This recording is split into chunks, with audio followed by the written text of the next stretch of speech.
Bismillahirrahmanirrahim. Assalamualaikum warahmatullahi wabarakatuh. Selamat pagi, selamat siang, selamat malam. Oke, kita bertemu lagi dalam pembelajaran matematika. Ya, pada pertemuan kali ini kita akan membahas materi peluang.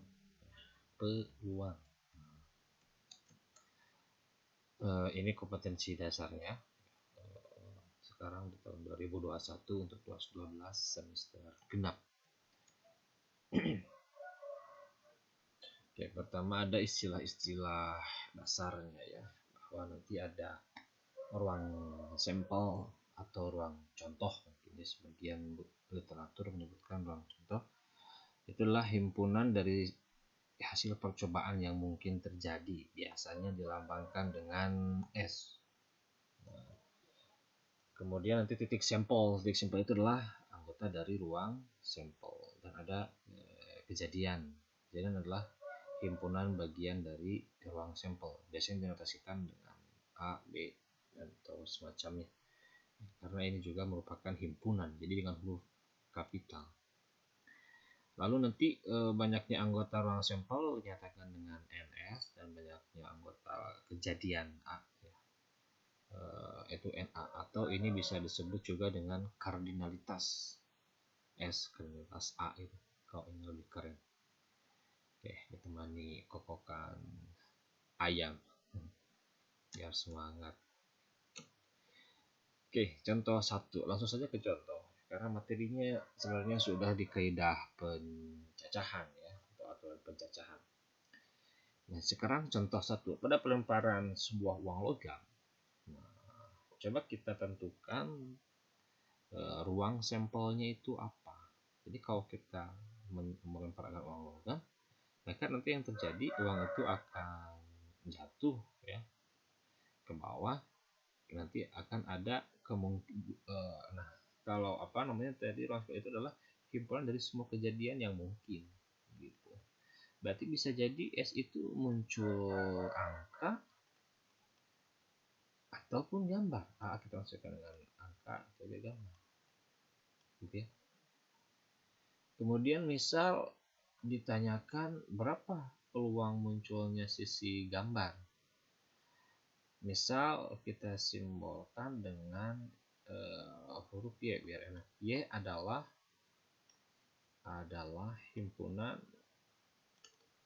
munculnya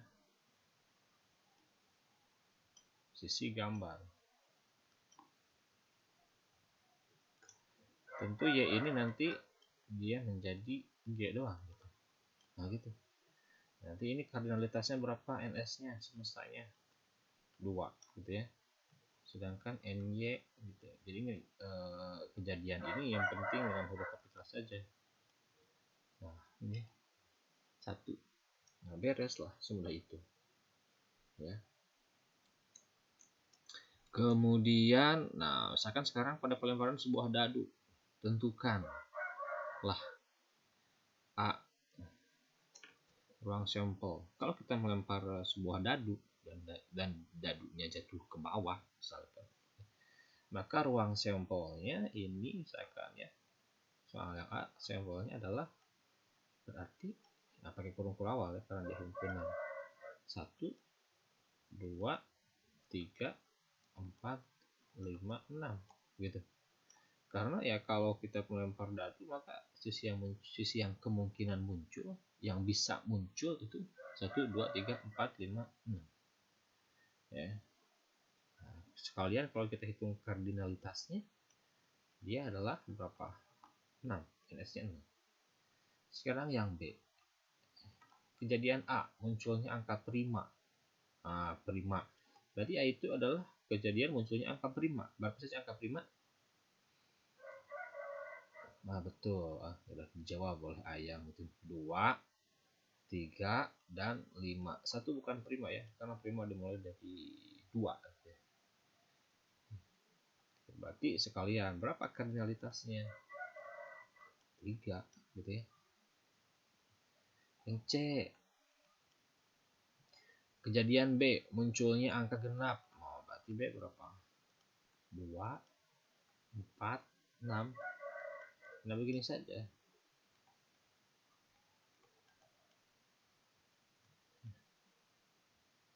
D, kejadian munculnya angka 8. Nah, gimana D? Itu adalah kejadian C, munculnya angka 8. Berarti mungkin nggak kita melempar dadu tapi muncul angka 8? Jelas tidak mungkin ya, karena di ruang sampelnya juga 1, 2, 3, 4, 5, 6, ini 8. Oh, berarti nggak ada, himpunan kosong. Boleh seperti itu, boleh seperti ini. Oh, coretnya tengah ya. Berarti NC-nya berapa? 0. Seperti itu. Nah, di sini menjadi penting bagaimana kita mengetahui siapa S-nya, siapa kejadiannya, sampelnya siapa, kejadiannya siapa. Gitu. Karena di nanti itu permasalahannya itu biasanya tidak mengerti, tidak dapat menentukan NS-nya dulu, ya. Ya kalau NS-nya tidak bisa, nanti A-nya atau kejadian yang dicarinya jadi bingung karena kita nggak tahu, gitu. Maka di sini sengaja Bapak asah dulu bagaimana kalian mengenali NS-nya itu siapa, gitu, NA-nya itu siapa. Dan yang paling penting tahu S-nya itu siapa aja sih, gitu. Karena itu adalah tempat kita mengambil, gitu. Jangan sampai kita mau mengambil tapi kita tidak tahu dari mana yang mengambilnya. Jadi begitu. Biasanya kelemahannya tuh di NS-nya aja nggak tahu. Maksudnya apa nih soal ini? Nah, gitu. Kalau NS-nya sudah tahu, insya Allah nanti kejadiannya akan lebih gampang. Nah, sekarang contoh 3. Pada pengambilan sebuah kartu dari satu set kartu bridge, tentukanlah A, ruang sampel. Nah, ini kartu bridge itu bahasa pasar kitanya apa? Kartu remi ya, kartu 23. 2 itu re, 3 itu mi, remi. Nah, begitu ya. Bagaimana ruang sampelnya? Berarti ruang sampelnya ya kalau kita ambil ya kita harus tahu dulu bagaimana satu set kartu bridge itu. Ini ya. Ada 4 jenis, ada apa ini? Keriting atau ya keriting lah, ini scope, ini hati, ini diamond atau tempe, diamond, ini hati, ini scope, ini daun lah ya, ini wajik juga. Jadi ada 4 jenis, setiap jenis ada 2 hitam, 2 merah. Setiap jenis terdiri dari as itu seperti 1 gitu ya, 1 kemudian sampai ada angkanya 2 sampai 10. Kalau as bukan angka ya, 2 sampai 10. Lalu ada Jack, Queen, King. Nah, jadi satu set ini setiap satu daunnya ini ada 13. Sedangkan berarti ini ada berapa tuh? Ada 13 kali 4, 52. Jadi kalau ditanya pengambilan sebuah kartu, kita ambil satu kartu nih. Maka kalau ambil tuh sama kamu ya. Maka yang muncul bisa jadi as daun, bisa jadi 2 daun, bisa jadi dan seterusnya. Sehingga sebenarnya kalau misalkan kita papai, kita jadi S-nya bisa jadi as daun. Nah, begitu ya, as daun. Apa itu? 1 daun. Nah, 1 keriting lah gitu. Dan seterusnya sampai kingnya keriting. Lalu ambil lagi askop gitu. Mana askop tuh? Ya gitulah. Dan seterusnya nanti ujungnya adalah kalau di sini ya berdasarkan ini nanti ujungnya king diamond gitu. King tempe wajik. Nah, tuh. Berarti NS-nya berapa? 52. Memang yang paling penting nanti dalam perhitungan NS 52. Tapi penting kita untuk memahami S-nya itu siapa sih? Ya. Gitu. S-nya itu isinya siapa saja? Siapa sih titik sampelnya gitu. Kemudian yang B nih, B. Kejadian A, terambilnya kartu wajik. Ya, berarti kalau ngambil kartu wajik bisa jadi apa? As wajik gitu ya. Wajik. Itu ya wajik tuh.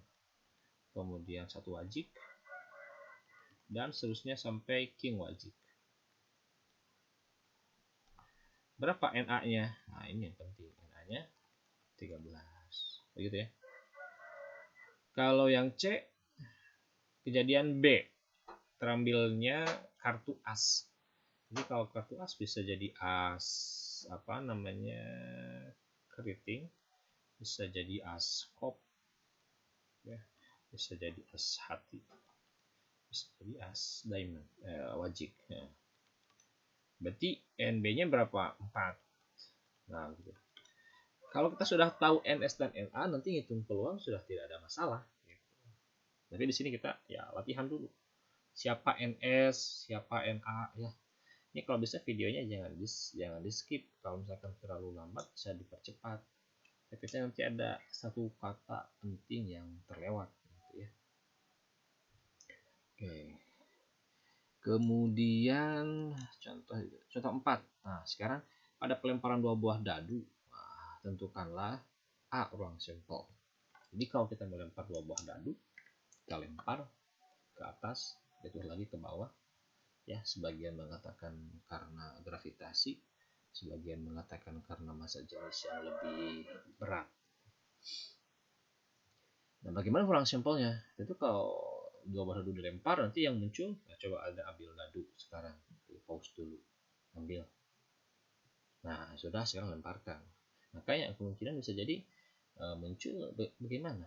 Bisa jadi kan nanti muncul dadunya 1 1 gitu ya. 1 2, 1 3, 1 4 dan seterusnya. Nah, sehingga menjadi seperti ini. Ya, kalau ini bisa juga menggunakan kaidah pencacahan kan. Karena ada 2 buah dadu, berarti ada 2 tempat kan begitu. Dadu pertama ada 6 kemungkinan, dadu kedua 6 kemungkinan. Kita tahu 3 6. Sehingga di sini juga A, kalau misalkan mau nyari, kalau S-nya berarti begini. S-nya pasangan ya, 1,1, 1,2 dan seterusnya ya, sampai berapa tuh? 1,6, 2,1 dan seterusnya sampai 6,6 gitu. Kalau misalkan kita mau menulis S-nya. Ini yang penting. Kalau tanya NS-nya ya 36 gitu. Jadi kita tidak bisa menghitung NS kalau S-nya sendiri tidak terbayang oleh kita, gitu ya. Sekarang yang B. Nah, B. Kejadian munculnya angka 2 dari pertama. Nah, berarti gimana B A itu? Kejadian A itu. Munculnya angka 2 dari pertama. Oh, berarti nah, betul. Ya begitu dong. Jawab dong. Ya. Jangan hanya melihat. Gak apa-apa. Nah, 2,1 ya, 2,2 dan seterusnya sampai 2,6 alias ujungnya berapa NA-nya? NA-nya adalah 6. Nah, NA-nya 6 ya. NA-nya 6. Kemudian bisa juga menggunakan kaidah pencacahan. Ada 2 tempat. Dadu pertamanya inginnya 2. Dadu keduanya bebas, berarti ini 1, yang ini 6. 1 kali 6. Nah, boleh seperti itu nanti di kemudian. Ya. Kemudian yang C nih.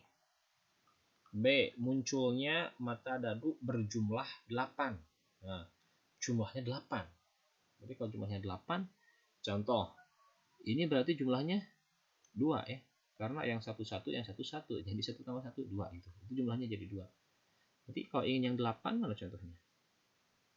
Nah, betul ini ya.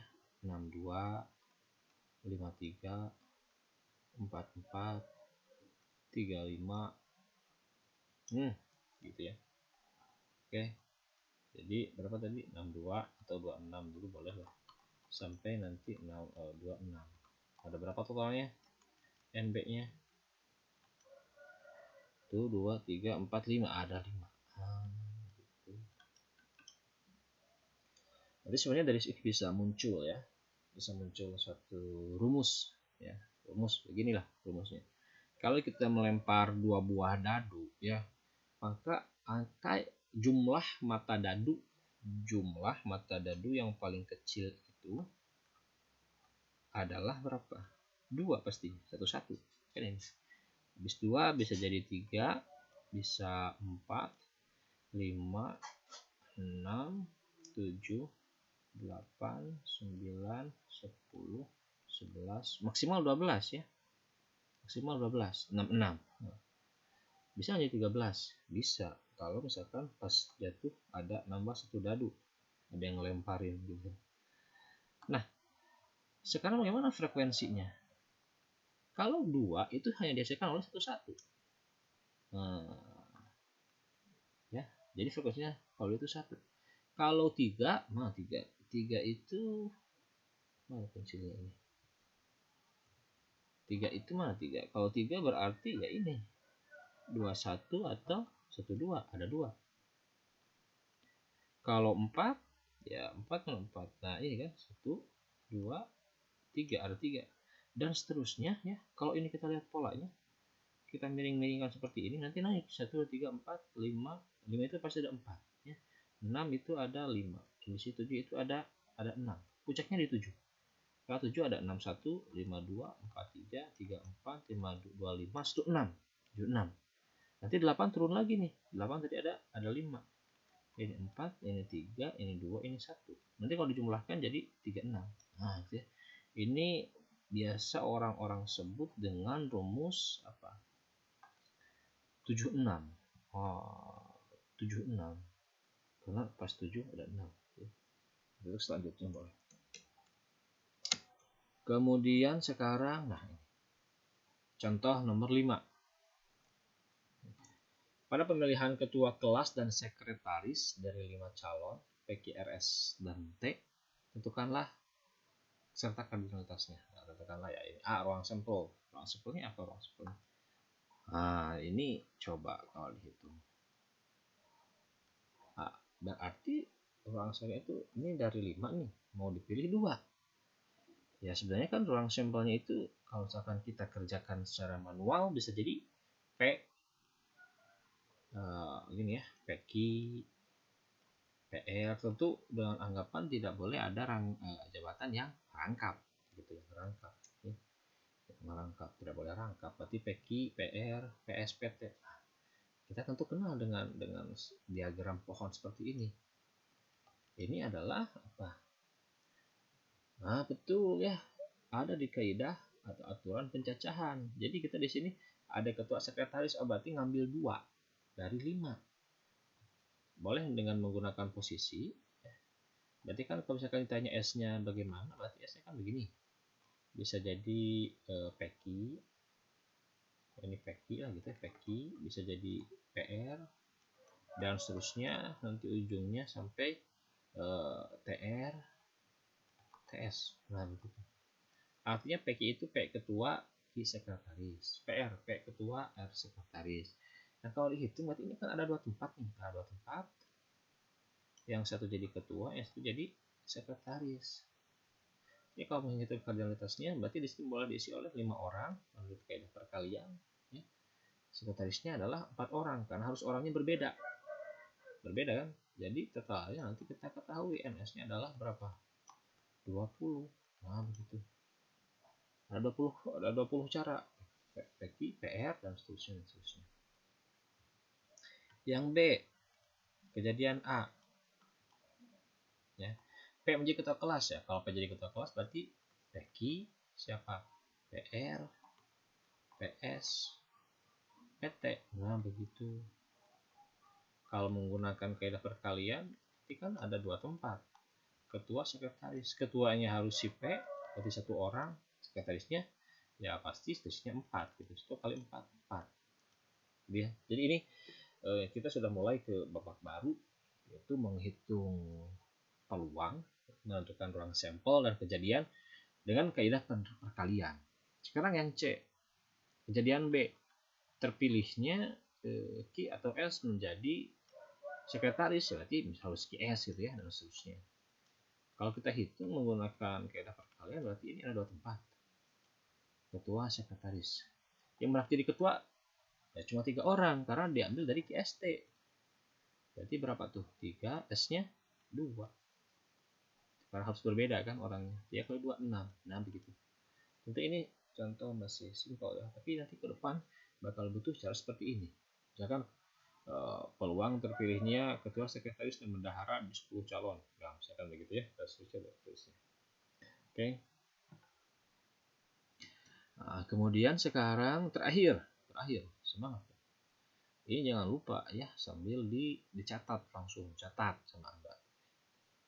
Contoh 6. Pada pengambilan 2 buah bola sekaligus dari dalam kotak berisi 3 bola hijau, 4 bola kuning, dan 4 bola merah. Tentukanlah, nah itu ABC ya. Nah, Kalau soal seperti ini soal yang standar ya. Kalau dulu ya, dulu dari 2019 ke bawah ini soal standar UN seperti ini. SBMPTN juga ada. Jadi misalkan ada sebuah kotak seperti inilah ya, isinya ada 3 bola hijau, 4 bola kuning, ya, 4 bola merah, kuning, hijau, yang biru. Nah, betul, di langit. Oke. Nah, sekarang harus tergambar dulu ini. S-nya dulu itu siapa sih S-nya, orang sampelnya? Ini kebanyakan tidak dapat menentukan. Itu permasalahannya, bukan kebanyakan ya.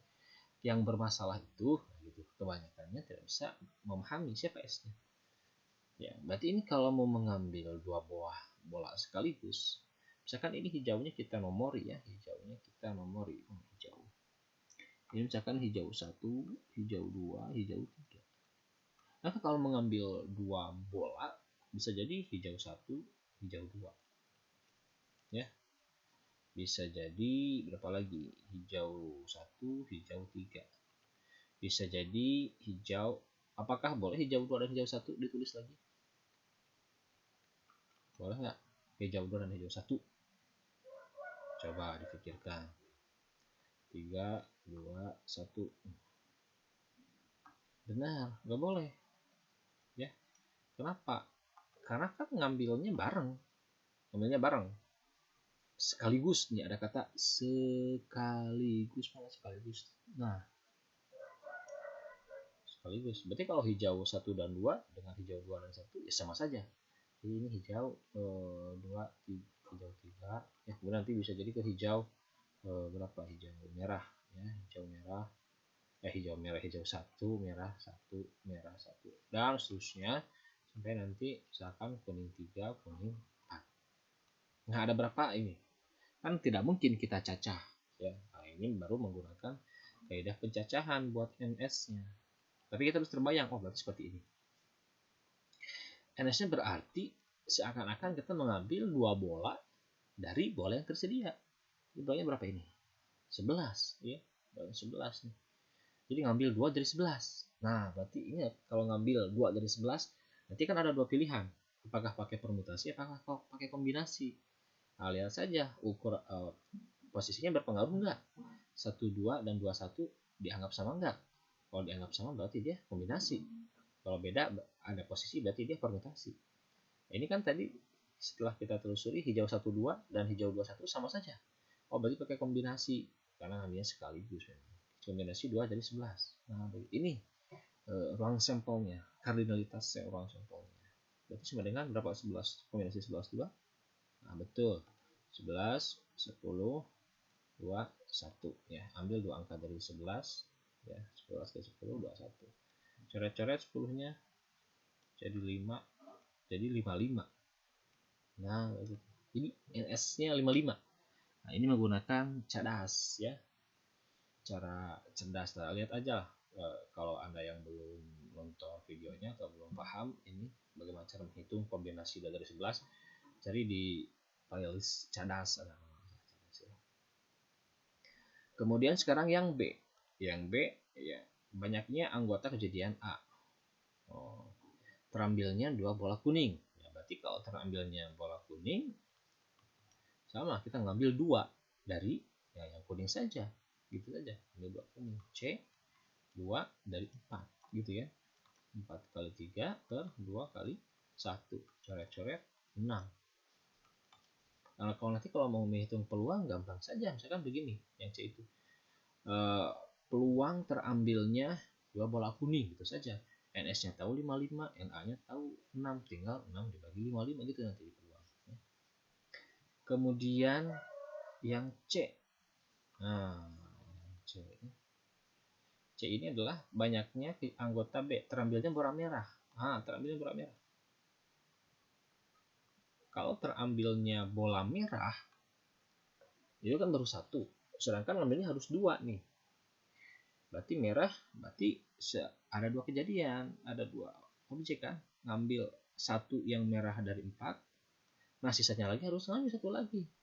Berarti dan kan? Dan ngambil 1 dari, nah sekarang yang sisanya bisa kuning atau hijau, berarti 1 dari 7 kan gitu.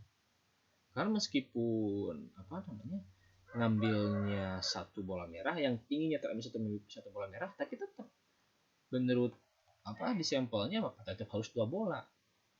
Jadi bukan berarti NB terambilnya satu bola merah, berarti 4 saja, bisa jadi merah 1, merah 2, merah 3, merah 4. Tidak seperti itu, Ferguson. Ya, tetap saja harus 2. Ya berarti kalau satunya merah, satunya lagi bukan merah, bisa hijau, bisa kuning. Nah, jadi 7. Jadi kombinasi 1 4 kali 1 7. Jadi 4 kali 4 per 1 kali 7 per 1 28. Nah begitu mengambilnya. Ya saudara, bisa dipahami? Oke, kalau belum bisa dipahami ya ulangi lagi dan sambil dicatat yang terasa. Ini maksudnya, Oke, sekarang contoh yang kedua, lanjutan dari yang tadi ya. Sebenarnya di sini adalah banyaknya anggota kejadian C, yaitu terambilnya bola berwarna berbeda. Gimana ini? Ya, mau mencari yang ND-nya gimana? ND-nya, NC-nya. Berarti kalau terambilnya bola yang berwarna berbeda, ya berarti bisa jadi kita mengambil hijau merah, ya bisa jadi mengambilnya merah kuning, bisa jadi kuning hijau, kan begitu. KH Jai Haji ya. Nah ini hijau merah atau berarti nanti ditambah ini juga atau ditambah juga. Jadi seperti ini. Berarti kalau kayak gitu, kalau menghitung ngambil hijau, berarti hijau itu ngambilnya satu kan, tentu ini maksudnya satu hijau satu merah satu kuning satu hijau.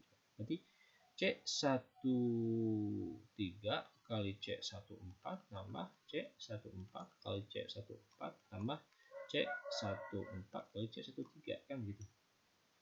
Ini berarti jadi 3 kali 4 kali 4 kali 3.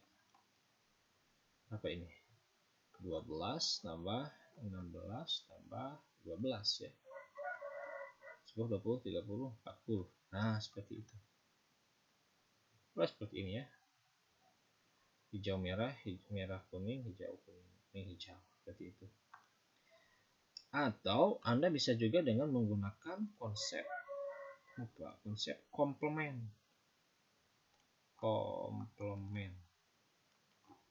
Bagaimana kalau menggunakan konsep komplement? Ini kan yang diambil bolanya berwarna berbeda. Berarti kalau berwarna berbeda, ya katakanlah kalau Ki itu adalah kejadian terambilnya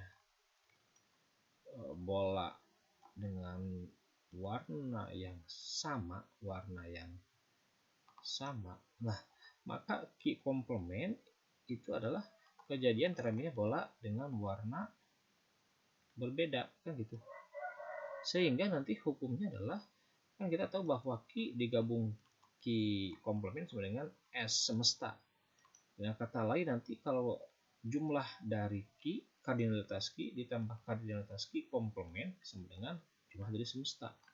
Jadi kalau mau mencari Ki komplement, ya sudah, NS-nya dikurangi NQ. Itu saja. Ya.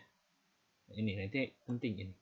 Jadi memang contoh peluang itu variasi soalnya banyak, tapi konsepnya sebenarnya sedikit. Jadi ini 7 soal mudah-mudahan mewakili konsepnya. Ya, karena biasanya komplement, kemudian nanti penjumlahan seperti ini. Nah, berarti kalau kayak gitu tadi di awal kita sudah menghitung NS-nya ada 55. Nah, sekarang NQ-nya. NQ itu berarti kan di sini lah, NQ-nya adalah terambilnya, ya banyak terambilnya bola berwarna sama ya. Berarti kalau berwarna sama bisa jadi 2 hijau atau 2 merah atau 2 kuning, kan begitu. Ini sama dengan berapa? 23 24 C24 C24 ya. Kalau dihitung ini berapa? 6 ya. Ini ini bukan 6, ini 3 ya. 3, ini 6, ini 6. Nah, begitu. Ya, Sehingga NQ komplemennya yang pada kasus ini NQ komplement itu adalah terambilnya bola berwarna berbeda, berarti sama dengan NS. NS-nya berapa tadi? 55 ya. 55 dikurangi ininya berapa ini? 15 dikurangi 15, maka sama dengan 40. Jadi banyaknya anggota kejadian C itu terambilnya bola berbeda adalah 40. Sama saja. 40 di sini 40. Apa kalau sama saja tetap aja, malahan ini hitungnya berapa ini? Ini 4 kali ya. Ngitung ONS 2H, 2M, 2K. Sama saja ini 3, ini 3. Betul. Tapi kalau misalkan nanti bolanya ada 4 jenis, ini merah, kuning, ya hijau, misalkan tadi yang biru kan di langit turun misalkan. Yang birunya turun ke sini. Misalkan ada 2 biru, misalkan begitu 2 biru. Peluang terambilnya bola berwarna berbeda. Ya kalau kita mau mencari seperti ini berarti jadi berapa? Biru hijau, biru kuning, kalau ngitung saja berarti C24 ada 6 kemungkinan ya. Hijau biru, hijau kuning, itulah cari ya, ada 6 itu kalau dicari. Tapi kalau misalkan kita menggunakan komplement, cukup mencari hijau-hijau, biru-biru, merah-merah, kuning-kuning, nah begitu. Nah, pada kasus ini ya sama saja mau pakai komplement mau tidak, hitungnya sama-sama 3. Tapi pada kasus yang lebih luas tidak lebih gampang menggunakan komplement. Oke, itu saja pertemuan yang kali ini ya, semoga membantu. Jangan lupa dicatat. Kita tutup dengan bacaan hamdalah. Terima kasih. Assalamualaikum warahmatullahi wabarakatuh.